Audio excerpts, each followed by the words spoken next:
What we're going to be talking about tonight is the hosting of foreign exchange students. And the company that I work for is the WISE Foundation, and WISE stands for Worldwide International Student Exchange. The company was founded in 1989 by Dave Dahl, who is a fantastic guy, a good friend of mine. Basically, I'm just going to go ahead and read at this point. The Foundation for Worldwide International Student Exchange, or WISE, is a nonprofit organization providing international exchange opportunities to students, youth, and adults. We are staffed by dedicated, enthusiastic team members with years of experience in working with international exchange. WISE staff are well qualified to assist program participants in all phases of the program in order to ensure a meaningful and memorable experience. The goal of the WISE Foundation from day one has been to promote world peace and understanding through cultural exchanges and global friendship, to be accomplished through academic, professional, and recreational programs. This is very important because although people in WISE and that work with WISE get paid, they could probably make a lot more money, out in the private sector doing other things, but they don't do it for the money. It's a nonprofit organization, and the funds are much lower. But the reason it's done is because of this goal, promoting world peace and understanding. Many wars have been fought by countries because of the lack of understanding of one another's culture. The purpose of this program is to bring foreign exchange students in from other countries to experience America through the eyes of a citizen, not a tourist. So they come here and they live with an American family.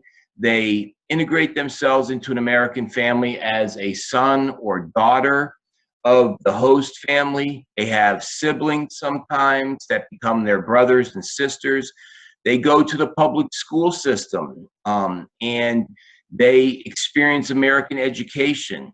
And they get to do all the things that American citizens get to do during their time here. And most of our students in the high school program, which is what we're talking about now, come here for a 10-month or a full academic year. They don't go home. They stay here the entire time and completely immerse themselves in the American culture, with the hopes that they go back to their country and tell all their friends and family how wonderful America truly is. And they can speak from the eyes of an American. They can speak with the understanding of what America is truly about. So why is hosting a good idea? Well, you get to learn about another culture and how they live on a daily basis. When these students come into your home, they have lived completely different lives. They eat different foods. The way they eat the foods is different. You get an exchange student from China, for example, and they're going to want chopsticks. We have a Chinese boy living in our home, and that's what he used on a daily basis, was his chopsticks. And you're going to learn about a lot of different things, and it's going to challenge your assumptions that you've had about other cultures. We know about other cultures through what we've read and heard from other people. But until you truly experience it, many of the things that you think you know are just really assumptions. And when you get these students in your home, that's going to challenge your assumptions, because they're going to speak to you from a standpoint of truth, because they've lived it. So it's a truly good learning experience for everyone in the family, especially the children. It teaches communication skills and develops patience and flexibility, because you are not speaking to an American that lives in the same part of the country as you and has the same type of dialect and speaks the same slang. You're speaking to a foreigner who does understand and speak the English language, but not at the capability that you do. And so you're going to have to learn to communicate differently than you have before. And that's going to teach you good communication skills, as well as uh, instill and develop a patience and a flexibility within you. And obviously, it's going to improve your language skills. Maybe you can even learn some of your students' language while they're home with you. I spoke German as a kid, and because my mother's German, but that was many years ago, and I forgot almost all of it. And since we've had German exchange students in our home, my German has started to come back, and now I can speak it. Not as well as I did, but I can still carry on basic conversations. You're obviously going to broaden young people's social horizon. These students come over here, they're between the ages of 15 to 17, and they're going to be challenged in many ways. They're going to be away from home in a foreign country, and you are going to be their new family. And this is going to completely broaden their viewpoint of the world and their social horizon. They may have been slightly introverted when they came over here, but this experience is going to grow them. And it's certainly going to grow your family. It's going to grow your family in many ways, but in the most obvious way, these students, although they may come into your home as basic strangers that are very excited to be with you, they're going to leave your home as a member of your family, a son or a daughter. Now, what are some of the reasons that people give for hosting? If you talk to people that have hosted before, why do they host? Well, some of the reasons are they want a desire for exposure to foreign cultures. That's a very common one. People want to be able to experience a foreign culture, but maybe cannot physically go to that land. So we bring that foreign culture to them. They'd like to build long-term relationships. This is also very common. Probably one of the reasons why my wife and I started hosting. We were looking into fostering kids at the time, and somehow, I don't remember exactly how it happened, but we came across foreign exchange students, and we looked into it, and right off the bat, we started hosting two students, and we've been hosting 2 students a year ever since. Changing the dynamics of the children's relationships in the family. This is a real big one. A family that's never hosted before may not have this as a reason why they would host, but a family that has hosted before can definitely understand this and would host again because of this reason. We're talking about reducing sibling rivalry and developing growth within your own teenagers that may be in your home. You see, when a family that has children gets a host student, the dynamics in the family relationships start to change. There may have been rivalries amongst your children in your home. They may have been bickering about one thing or another, and who knows what may have been going on, but there may have been tension or rivalries there. Once that student, the foreign exchange student, enters your home, the focus is taken and placed on that student. Everybody is now looking at that student. The student is now the center of attention within the home. And it's just like a man and woman that's courting or going out on dates for the very first time. In the beginning, they both put their very best foot forward. They want to look their best and act their best and speak their best, and the same thing happens in the home. And so those sibling rivalries, they start to go away, and after a month or so, it's no longer there, or it's very diminished, and it doesn't come back generally speaking, because it becomes a habit in the household. Okay, another reason why people would host is because it prepares them for when their own kids become teenagers. I was speaking to a family just the other night that will probably be hosting for the first time this year.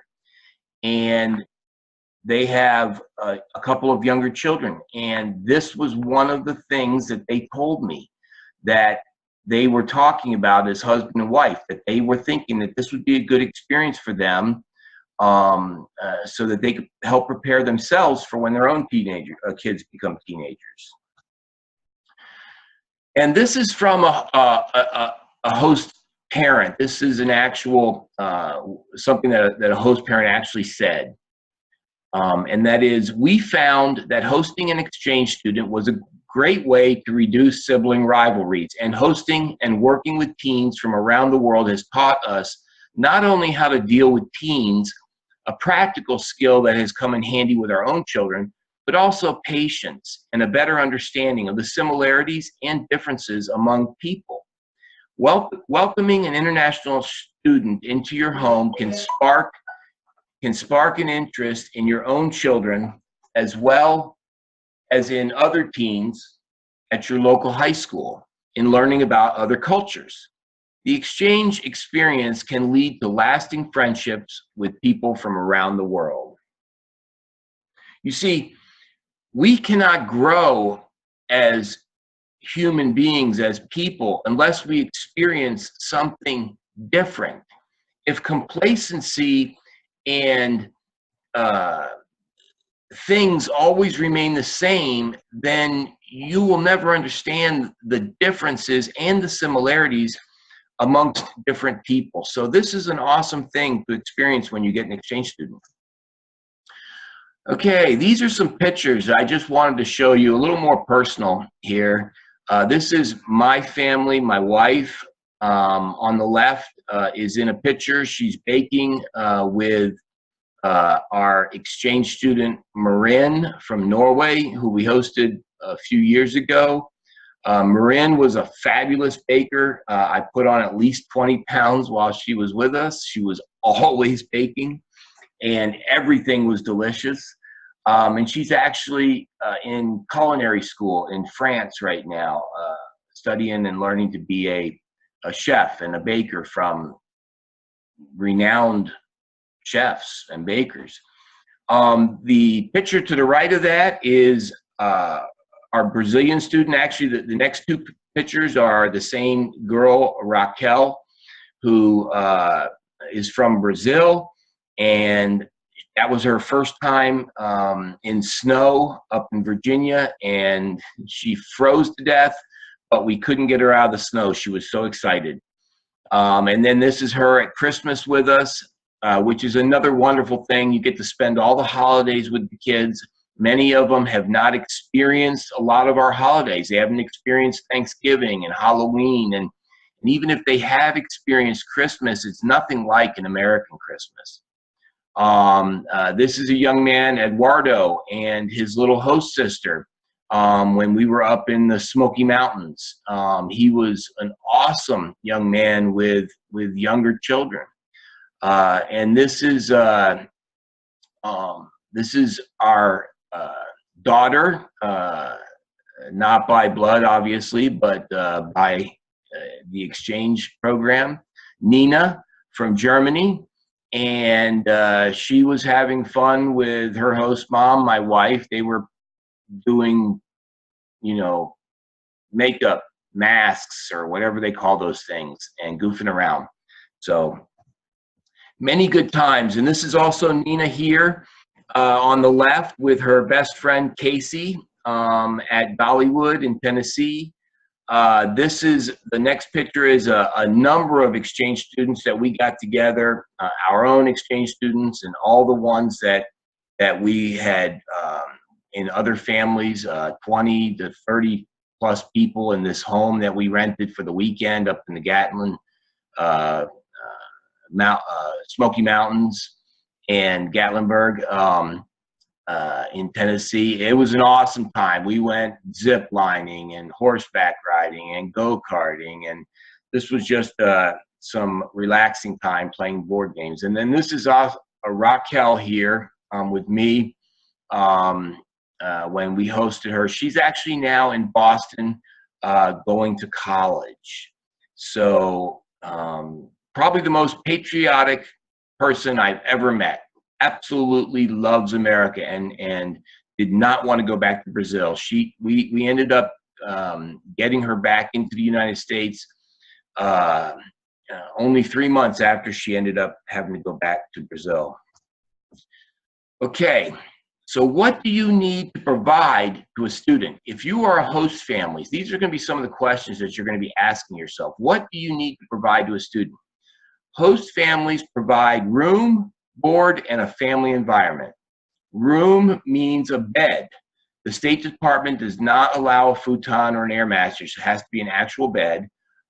You have to provide some sort of storage space for their clothing and a study space, which does not necessarily have to be in the bedroom. You do not need to provide a separate bedroom for the students. It can be a separate bedroom, but the students can also share a room with a sibling.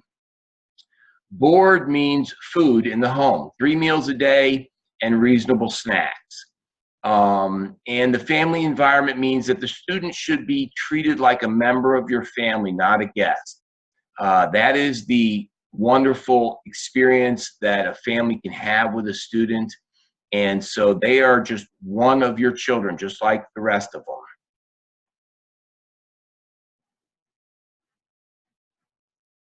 Yes, that's correct, Felita. The sharing of the room can be with a sibling of the same gender. Generally, we try to get the student and the sibling to be approximately close in age, maybe 3 or 4 years difference. We have had cases where there's been a wider gap in age, but generally you want to keep that age somewhat close, if at all possible. But it does have to be the same gender. They go shopping with you. They go to the farmer's market with you. They go to grandma's for Thanksgiving. And if they stay out past curfew, they can be grounded just like any other teen member of your family. Okay, so they are essentially one of your own.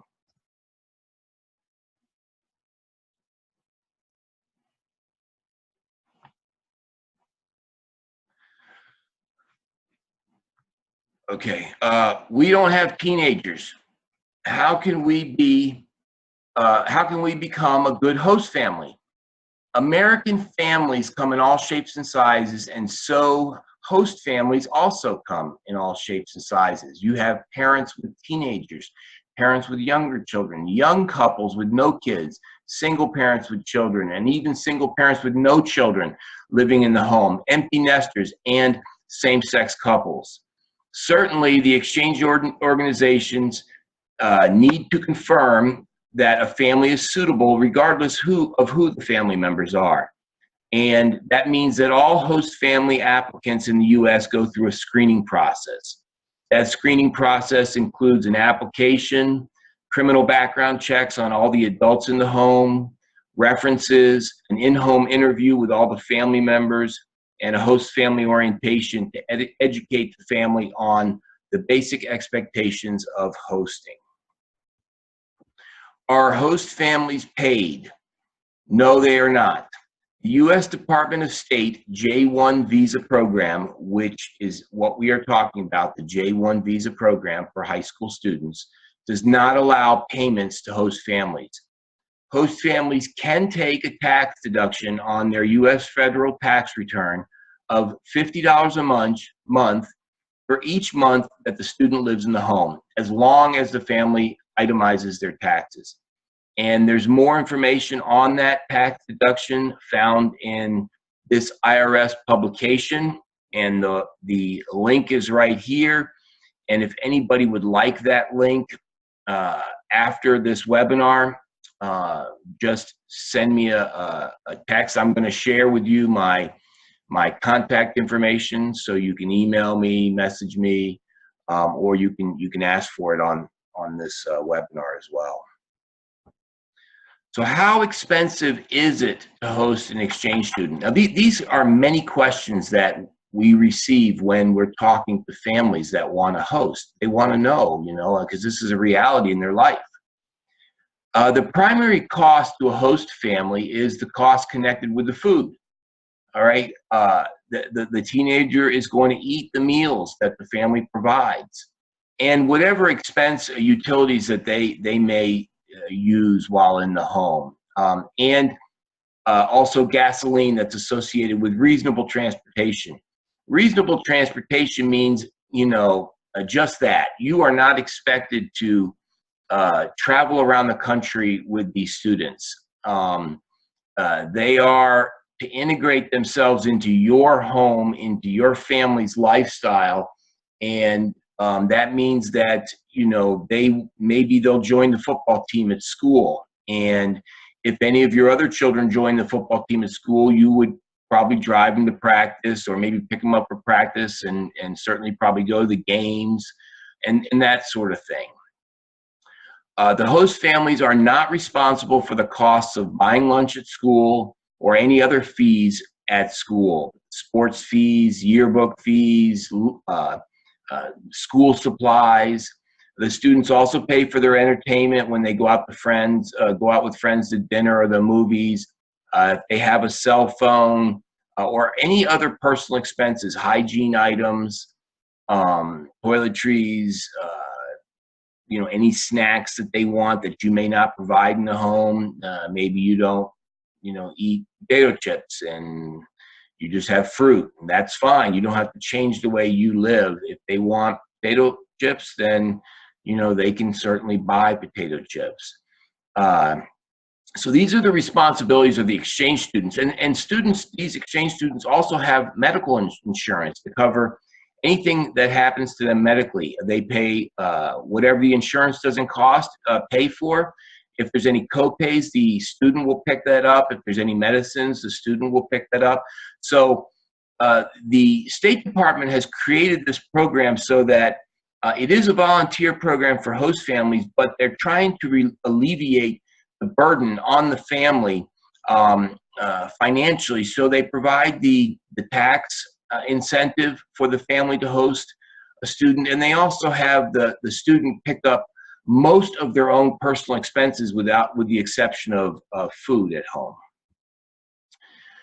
Do the students know that the host families are volunteers? Yes, they do. The U.S. government requires that we ensure that the students and their families back home are educated about the cultural exchange nature of the program. They are given, the students and their families are given orientations, and they learn about what to expect when they're here, what it's all about, why the families are hosting, and all of that. So the families and students are told that the U.S. law prohibits the host families from being paid, and the families are not hosting for the money. Do the students speak decent English? Very common question. Yes, they do. The U.S. government has a minimum standard of proficiency in the English language that the exchange students must meet in order to be eligible for a semester or an academic year program. WISE has set a higher standard to help ensure the student success in the U.S. high school. One of the reasons among many that students wish to come to America is so they can improve their English speaking abilities. Students do have different speaking and comprehension capabilities, however. The students are all given English proficiency tests in reading and writing, and they have to score above a certain level in each of those to be eligible to come here. And this is to ensure that they do well in school.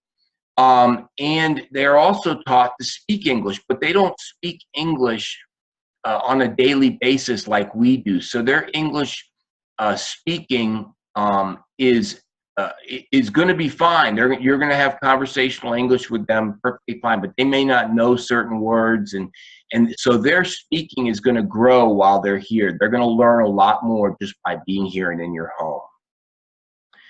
How are students prepared for life in an American home? Before traveling to the U.S., the students must attend an orientation to learn about the cultural aspects of American life, as well as practical tips about traveling, cell phone usage, clothing. They're educated about the program rules and the U.S. government regulations and expectations regarding school attendance and living in a host family. The WISE Foundation gives them information on the American customs and traditions, including background on the state and the region where they live. So if a family is going to be living in Tennessee, for example, we will send them information on the state of Tennessee and the region of Tennessee in which they live. What's the additional preparation for the students? The second level of preparation before arrival here is direct communication between the host family and the student. Once the host family has completed the screening process and the school that the student will be going to has signed the required confirmation for enrollment and has been accepted into that school, host families and students can contact one another, and we encourage that they do. They can Skype with one another or Facebook or email, and they can get to know one another a little bit better before they actually meet in person. And finally, after the students arrive here in the U.S., they all attend another orientation, which our local representatives give within 2 weeks after the students arrive. How long do the students stay in the U.S.? The Department of State J-1 Educational Visa Program offers students the opportunity to experience an academic semester, which is approximately 5 months, or a full high school year, approximately 10 months. Most full-year students will come in August and leave in May or June, depending on when the school ends, and a semester student would be in the U.S. approximately 5 months. The students do not go back to their home country until they have completed the program, which means that you get to enjoy them through all of the holiday experiences, which as a host family is probably some of the highlights that we've experienced, and I'm sure that you would as well. This is very common. When I speak to people that have an interest in hosting, that interest is sincere and they want to know about it because they think they may want to do it. But there are a bunch of doubts and concerns and questions and just fear that is piled on top of that interest.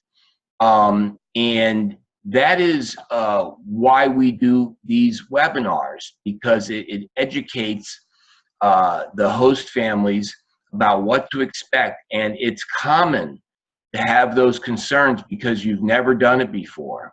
Okay, so a family says, well, we're nervous. What if it doesn't work out? The U.S. Department of State requires all approved exchange organizations in the U.S., meaning WISE, to have a support program. Students and host families all have a local contact, which we call local coordinator. By law, the local coordinator will call you or see you and your student at least once every month, if not more, depending upon the location, events going on, and issues needing to be addressed.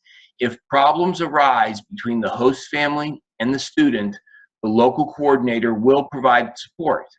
The local coordinator is basically there as a mediator to help solve problems if needed.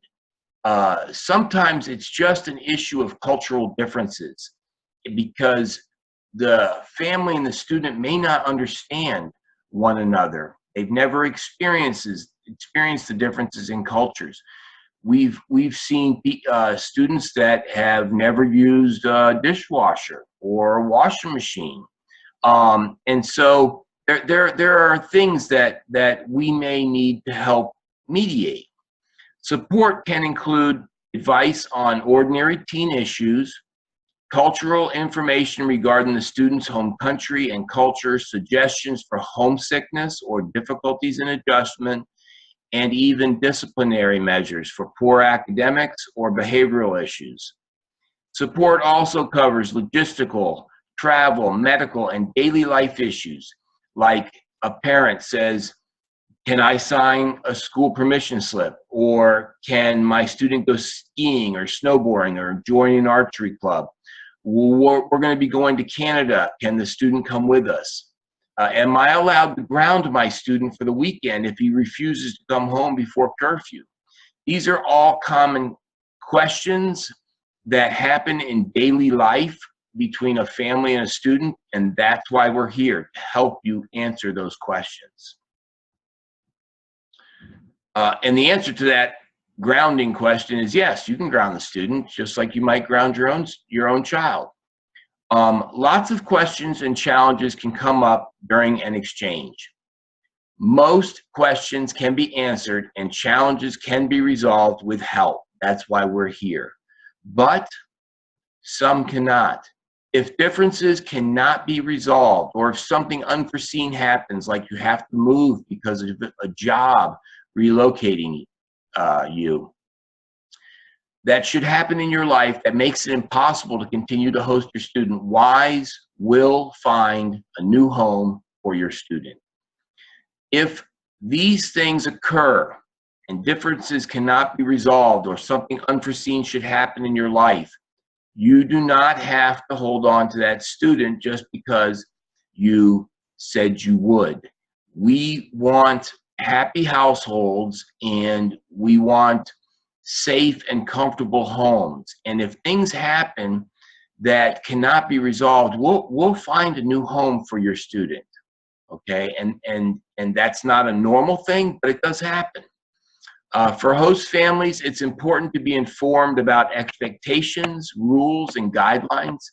Students should think through their motivations and their goals about why they're actually here. The reality is that while many families are nervous about committing to an exchange student, and many families worry about sending their child off for study in a foreign country, with help and communication, it usually works out just fine. And most of the time, it works out better than fine.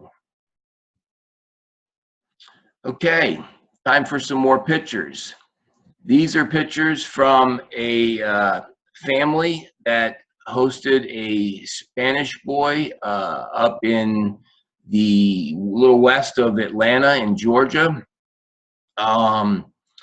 As you can see in the bottom here, welcome to Atlanta, Mario. That's the Mario is the boy in the middle, and that's his two host brothers who are very excited to see him. And look at the smile on Mario's face. You think he's not excited? Upper left-hand corner, these are the boys, Mario and his family doing some yard work. Upper right-hand corner is Mario and his host brother dressing up for some sort of funny day at school. I'm not really sure what it was about, but it looks funny. Bottom right-hand corner is Mario dressing up for a school function, looking pretty snazzy. And the middle picture is actually two host families coming together with their students. The students are both seated in the front, and the families are behind them. And so, you know, as you can see, it's a very happy and enjoyable experience. Memories are made here when families host exchange students. Some more pictures. Upper left-hand corner, we have host mom and her student doing the girl thing again with the makeup mask. Bottom right-hand or bottom left-hand corner is two students that live in the same home. The girl is from Spain and the boy is from China, and they're out planting little bushes or trees. Then the next one is some sort of funny thing that they did at a restaurant. I'm not really sure. That's the family there in the middle going to the state house, I believe. And then another two students here. Well, actually, one's a student and the other's his host brother, doing some work on a building together. And then in the upper right-hand corner, that is 2 exchange students with their host brother. Okay, well, that basically concludes my presentation.